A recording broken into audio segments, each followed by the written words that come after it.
Changes आएंगी और क्या ये सिस्टम सिंक्रोनिज्म में रहेगा या नहीं रहेगा, we will study in this power system stability.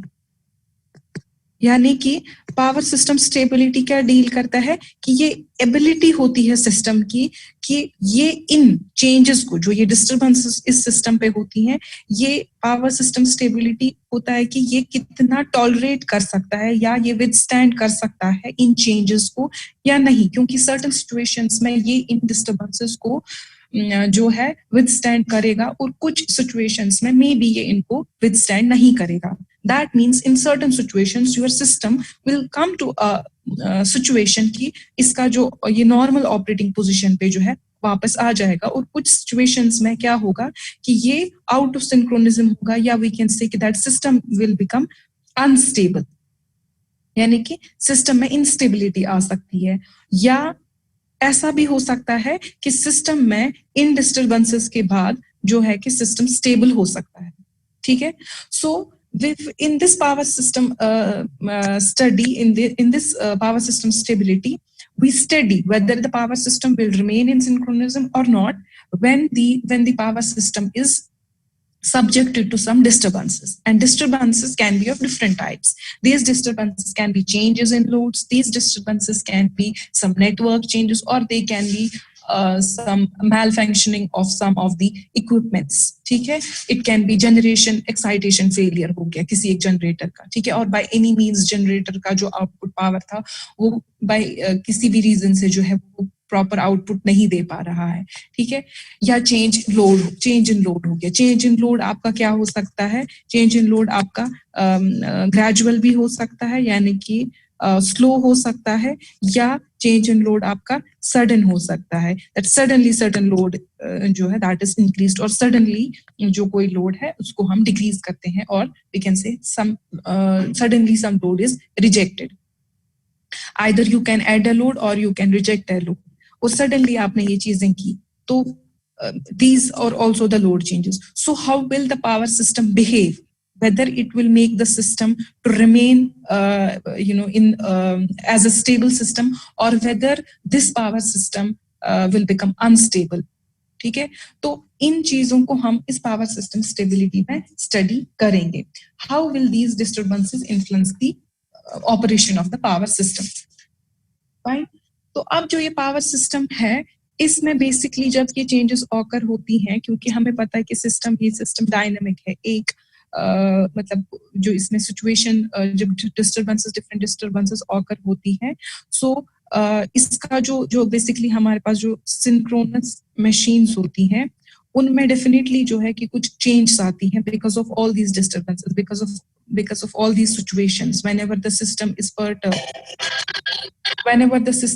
perturbed। तो इन सारी सिचुएशंस में जो आपका ये जो सिस्टम है इसमें चेंजेस आती हैं। तो सपोज अगर ये इस ऑपरेटिंग पॉइंट पे काम करता है, एट नेक्स्ट इंस्टेंट जब इसमें डिस्टर्बेंस आ गई, इसका ऑपरेटिंग पॉइंट शिफ्ट हो सकता है, कहीं और जा सकता है। अब ये ऑपरेटिंग पॉइंट इसका विद इन दी मतलब ये जो है स्टेबल जोन में होगा या नहीं, that will be completely decided by the type of the disturbance. और वी कैन से कि ये डिस्टर्बेंस अगर आ गई, सपोज फॉल्ट आ गया सिस्टम में, तो फॉल्ट का क्लियरिंग टाइम कितना होगा। अगर आपने विद इन सम मतलब रिक्विजिट टाइम आपने इस फॉल्ट को क्लियर किया तो ठीक है, system will remain stable. If not, suppose आपने थोड़ा डिले किया, मतलब एट टाइम T1 पे नहीं, टाइम T2 पे सपोज फॉल्ट क्लियर हो गया, मे बी उस पॉइंट पे पहुंच के सिस्टम का जो मतलब ये जो पावर सिस्टम है इसकी सिचुएशन इस तरह से आई होगी कि ये सिस्टम जो है ये अनस्टेबल हो जाएगा, यानी कि हम लोगों के पास जो मतलब स्टेबल ऑपरेशन था इसका, जैसे कि आप लोगों ने सिंक्रोनस मशीन्स में पावर और एंगल का कर्व देखा होगा कि एक पर्टिकुलर लिमिट होता है कि आपका सिस्टम स्टेबल रहेगा, उसके बाद अगर वो उस लिमिट से बाहर आता है तो सिस्टम जो है वो अनस्टेबल हो जाता है।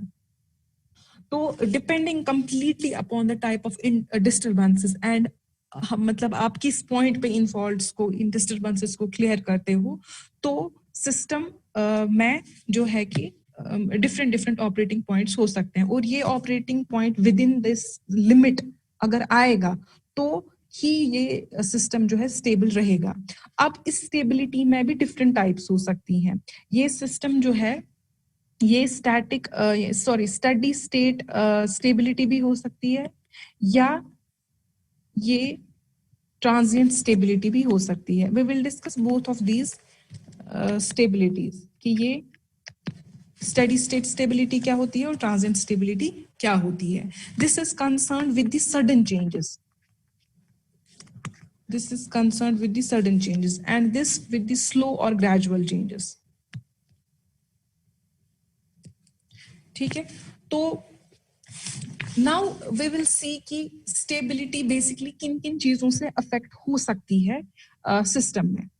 Suppose will take an example and we will see, suppose this is the power system. जिस तरह से हम लोग को 3 बस पावर सिस्टम लेते थे वैसा ही कुछ सिस्टम हम लेंगे। We have this generator connected to this bus, some load, इसमें suppose हमारा कुछ load connected है, यहाँ पे generator connected है,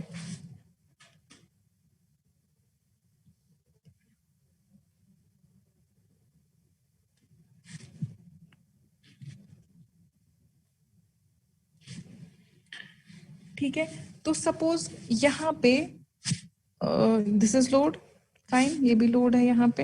ये क्या है, ये यहाँ पे जनरेटर सपोज G2 है, यहाँ पे G1 है। तो सपोज अगर फॉल्ट आ गया इस ट्रांसमिशन लाइन में किसी एक पॉइंट पे, ठीक है, सपोज यहाँ पे फॉल्ट आ गया नियर टू बस 1, सपोज दिस इज बस 1, this is 2 and this is 3। बस 1 के नजदीक कहीं पे जो है कि फॉल्ट आ गया, और इस तरह से फॉल्ट आ गया कि सपोज इसकी वोल्टेज जो यहाँ पर है इस बस के, क्योंकि ये it is near to this bus number 1, तो इस बस 1 के पास जो वोल्टेज होगी दैट विल बी 0, यानी कि इस जनरेटर की जो वोल्टेज 0 हो जाएगी। तो ऑटोमेटिकली तो ये इलेक्ट्रिकल पावर आउटपुट देगा that will also be 0। But इस जनरेटर G1 को, इस सिंक्रोनस मशीन या जो ये ऑल्टरनेटर है G1, ये जो सप्लाई कर रहा है वोल्टेज, अब इस मैं क्योंकि ये कंडीशन इस तरह से ऑकर हो गई कि अब जो इसका इलेक्ट्रिकल पावर है वो 0 है इस इंस्टेंट ऑफ टाइम पे, जबकि इसका जो मैकेनिकल पावर है, क्योंकि हम इस जनरेटर को मैकेनिकल इनपुट दे रहे हैं तो ये आपको इलेक्ट्रिकल आउटपुट दे रहा है। तो जो इसका ये PM है mechanical power, that will B of a certain value, fine, कोई फाइनाइट वैल्यू इसकी होगी, और इलेक्ट्रिकल पावर जो होगा that is 0 at this particular instant. So what will happen, होगा क्या, जो ये मशीन है, ये जो ये जनरेटर है, ये जो सिंक्रोनस मशीन है, इसका जो एंगल होगा, रोटर एंगल जो होगा, क्योंकि दिस सिंक्रोनस मशीन ये क्या होती है, इस तरह से इसमें डिफरेंट नंबर ऑफ रोटर मतलब पोल्स हो सकते हैं। तो सपोज ये रोटर है तो इसका एक एंगल होता है, we will discuss that in detail, और आपको थोड़ा बहुत आइडिया भी होना चाहिए इसका।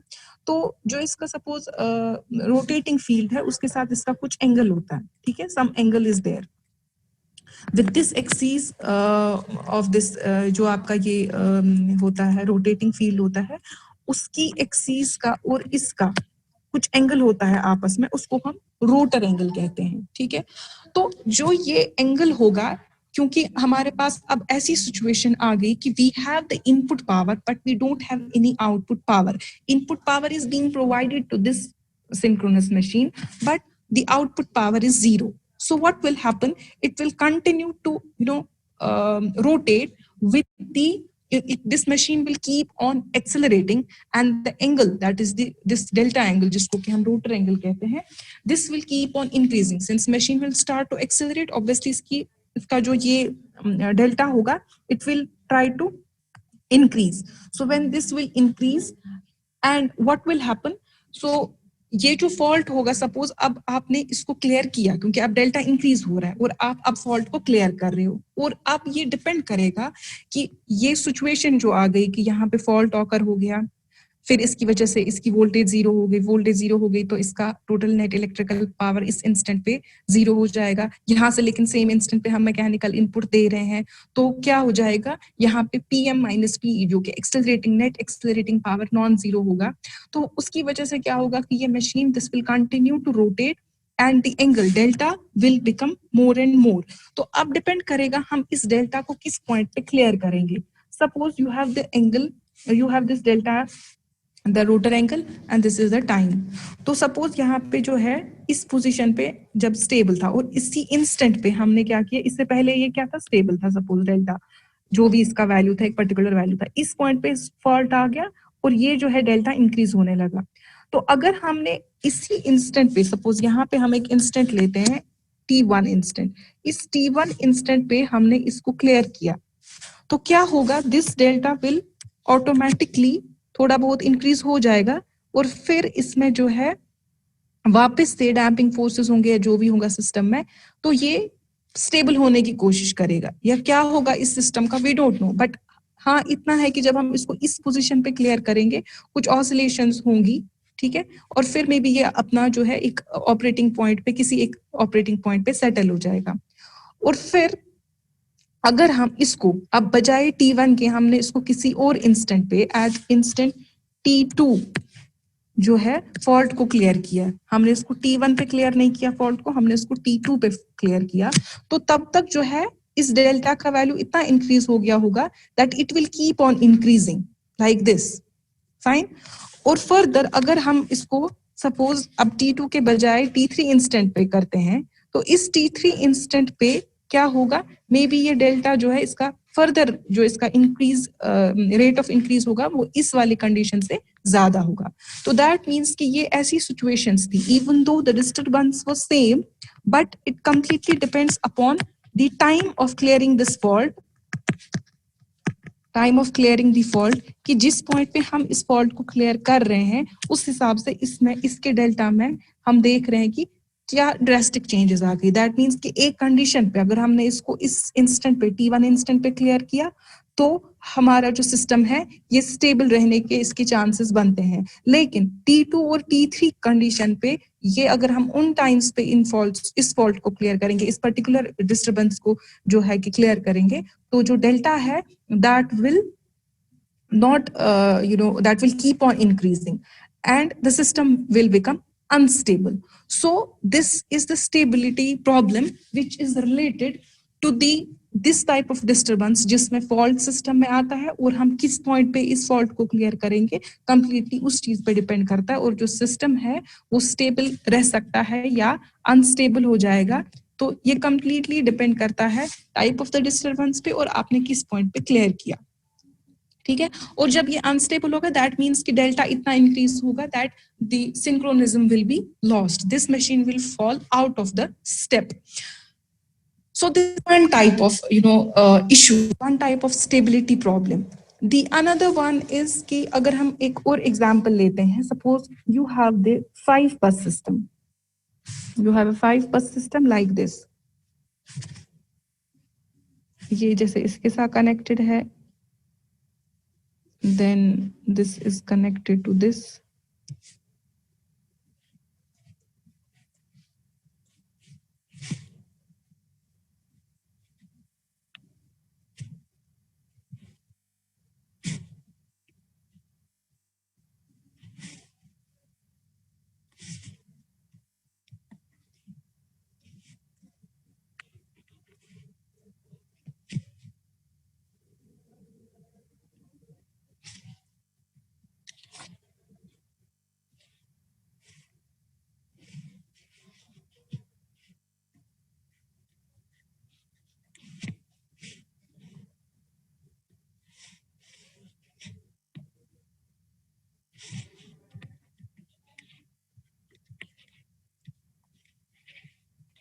तो इस 5 bus system में we have these generators, this is G1, G2, G3 and all these rest of these are loads, ठीक है, at these particular buses।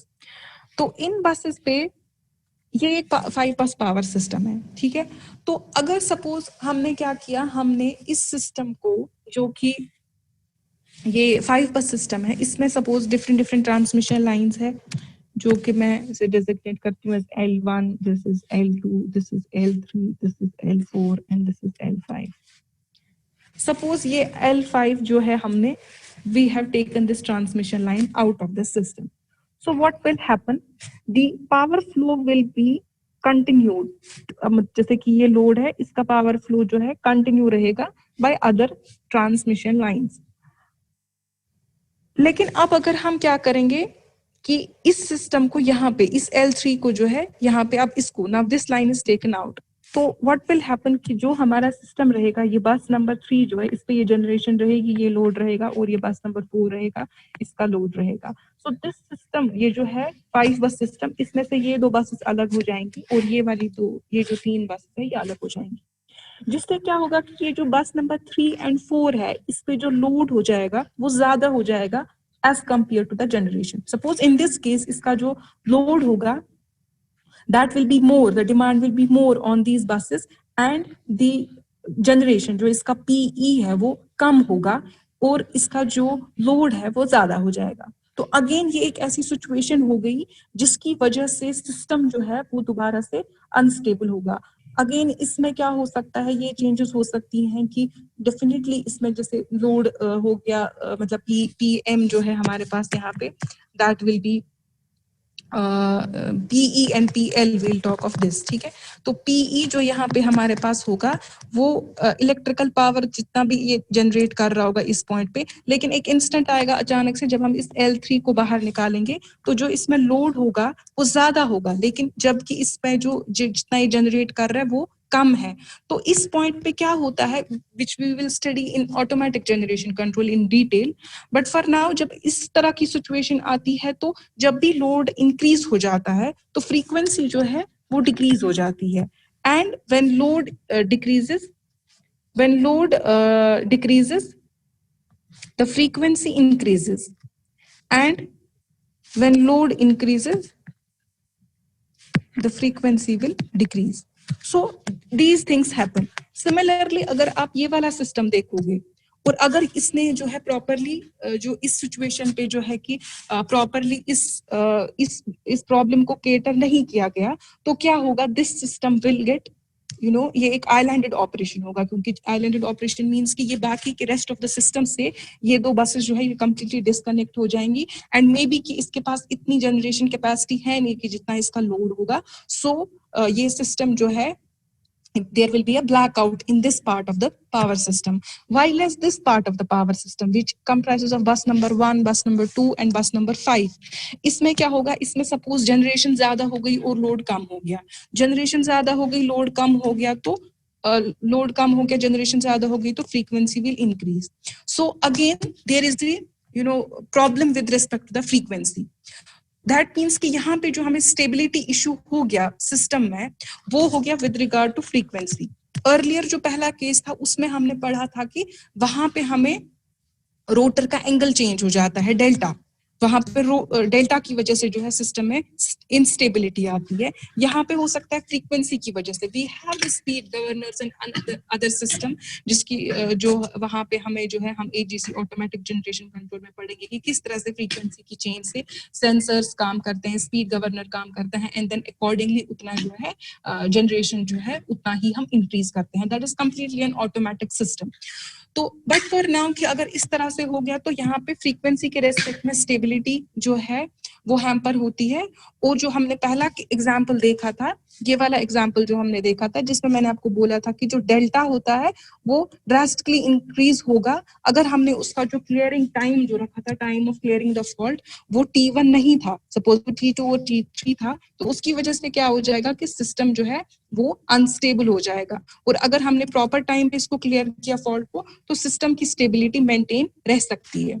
So these were the 2 examples जिसमें हमने ये देखा कि either the stability can be affected because of the rotor angle instability या frequency की वजह से। सो ओवरऑल दिस स्टेबिलिटी जो हम पावर सिस्टम की डिस्कस करते हैं, it can be even voltage जो है वो भी चेंज हो सकती है, may B because of the reactive powers, ठीक है। तो रिएक्टिव एक्साइटेशन, प्रॉपर एक्साइटेशन नहीं मिलेगी सिस्टम को, सिंक्रोनस मशीन्स को, जिसकी वजह से उनकी प्रॉपर वोल्टेजेस मेंटेन नहीं रह सकती है। एंड मे बी कि अगर वो एक प्रॉपर टाइम पे वो जो है कि क्लियर नहीं हो गया वो डिस्टर्बेंस, तो वहां पे भी विद रिस्पेक्ट टू वोल्टेज जो है सिस्टम में जो है इंस्टेबिलिटी आ सकती है।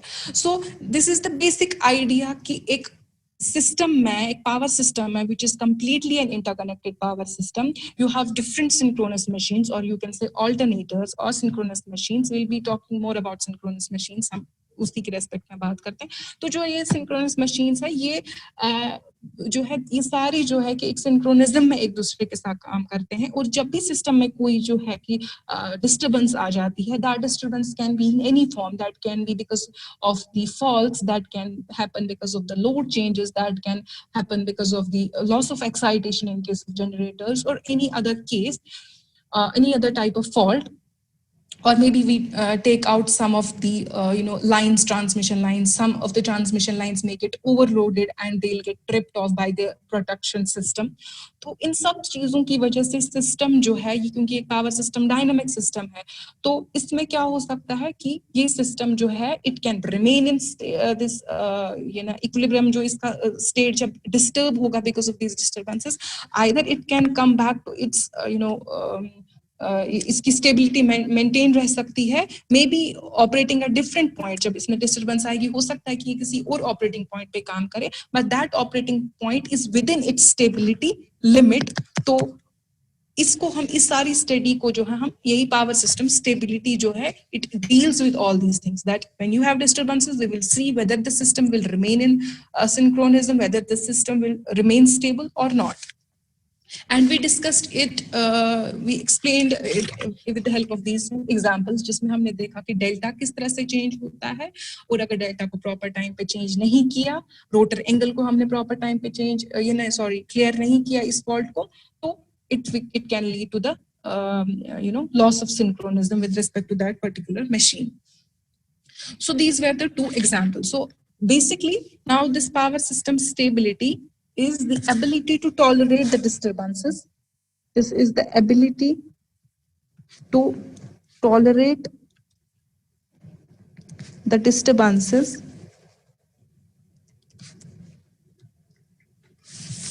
so that normal operating point is not disturbed. And we definitely have a limit to it. हम एक लिमिट तक अगर हमारा ऑपरेटिंग पॉइंट चेंज भी होता है, system will remain stable. But after that there is no point की जिस पे सिस्टम स्टेबल रह सकता है. सो आइदर वे, ये जो हमने स्टेबिलिटी के बारे में कही बात, we can have the steady state stability.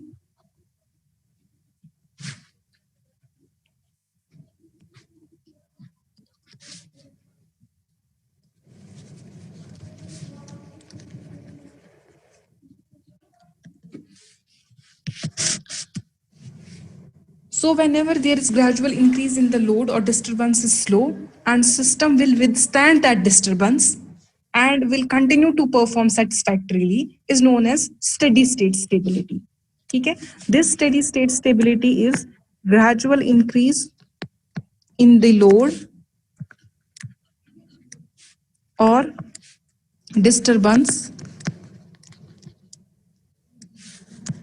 is slow and system withstands that disturbance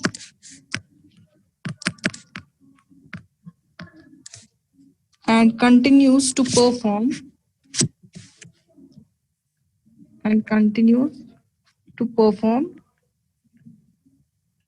satisfactorily.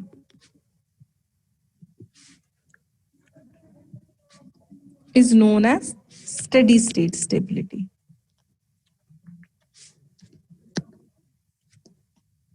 ठीक है?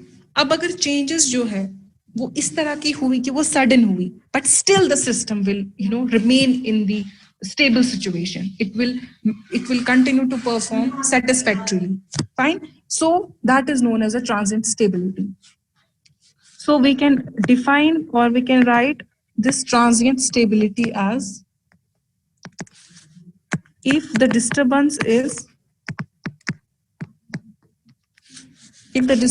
is sudden and still the system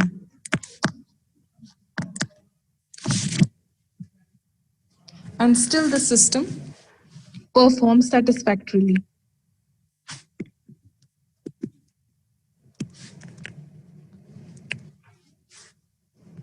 is known as transient stability. इसको आप ट्रांजिएंट स्टेबिलिटी कहते हैं. दैट मीन्स कि इवन दो आपका जो load change था या कोई भी इस तरह का डिस्टरबेंस था वो सडन था, लेकिन सिस्टम में इतनी कैपेबिलिटी है कि वो विदस्टैंड कर पाता है इस सडन डिस्टरबेंस को भी, तो हम कहते हैं that this system has the transient stability.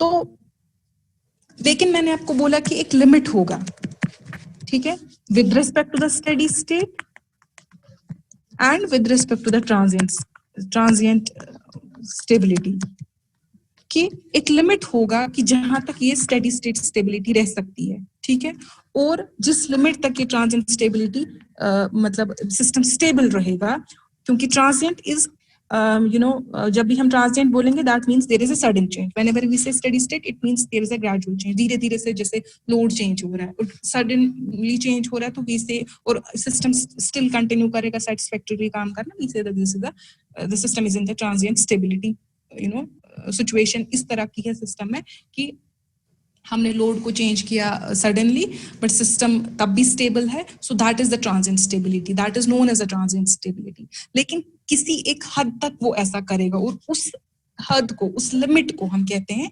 Transient stability limit. Similarly जब हमारा स्लो चेंज होता है जैसे कि लोड में, वो सिस्टम विदस्टैंड करेगा, सेटिस्फैक्टरीली काम करेगा, तो हम उसे कहते हैं स्टेडी स्टेट स्टेबिलिटी. और जिस लिमिट तक ऐसा हम कर पाएंगे, क्योंकि अगर हम उस एक थ्रेशहोल्ड को क्रॉस करेंगे तो फिर सिस्टम अनस्टेबल हो सकता है, तो उस एक पर्टिकुलर लिमिट को जो है हम स्टेडी स्टेट लिमिट कहते हैं. That is how you define these steady state stability limits and transient stability limits. Fine.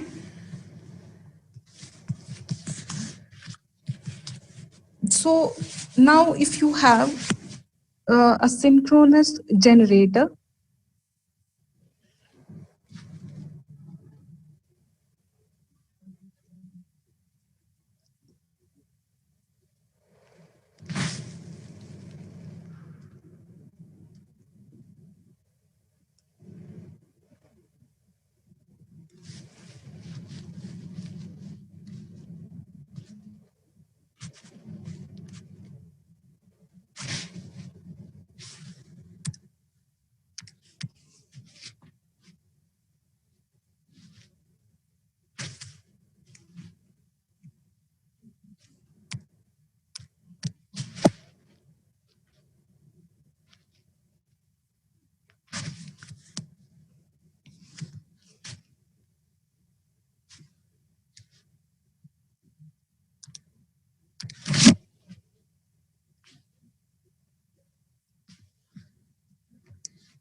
this is omega r, this is Tm,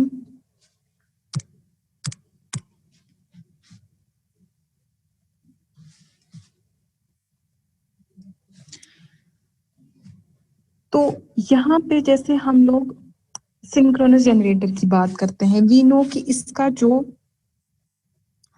output है वो PE है, electrical power, and it's input is this which is mechanical input, and it will rotate with this speed omega r. Fine. you will have some amount of torque which is Tm, and electromagnetic torque will be developed which is Te. Fine. So these will always be in opposition to each other. You know all about this. ठीक है, ये आपने synchronous machines में सब देखा होगा कि electromagnetic torque जो है वो किस तरह से डेवलप होता है, और जो मैकेनिकल टॉर्क है which is being provided to this synchronous generator. So that is omega r. Omega r is the speed जिससे हम इस शाफ्ट को, ये क्या है, ये जनरेटर का यहाँ पे ये शाफ्ट है, this is the shaft here, जो आप इस सिंक्रोनस मशीन के साथ जो शाफ्ट कनेक्टेड है, यू अप्लाई मैकेनिकल इनपुट, ठीक है, that means by some prime mover or something you try to rotate this with this speed, that is omega r,